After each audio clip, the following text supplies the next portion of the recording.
তো হ্যালো বন্ধুরা, কেমন আছেন সবাই? আশা করেন সবাই ভালো আছেন। তো আজকে একটা খুবই দুঃখজনক কথা হয়েছে কি, মোর অ্যাকুরিয়ামের দুইটা মারা গেছে আজকে। তো ঘটনাটা হল, রাতের মধ্যে মুই কতগুলো ফিড দিছিলাম, ফিড গিলে কিন্তু আমরা দুজনে খায় নাই। তো মুই তো বোঝা পাং না, মুই ভাবছিলাম হয়তো পেট ভরা, ওই জন্য হয়তো খায় নাই। তখন থেকে কিবা প্রবলেম আছিল, হয়তো আমার হয়তো ফিড বেশি খাওয়ার জন্য পেটটা ভরি গেছে, ওই জন্য মুই ফিট গেলে খায় নি, উঠে ভাবি আসলাম।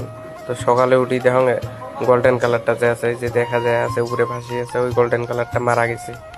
তো ব্ল্যাক কালারটা ওটা জিন্দা আছে, কিন্তু কিছু সময় পরে আবার 9টা-10টার উঠি দেখো ব্ল্যাক কালারটা মারা গেছে।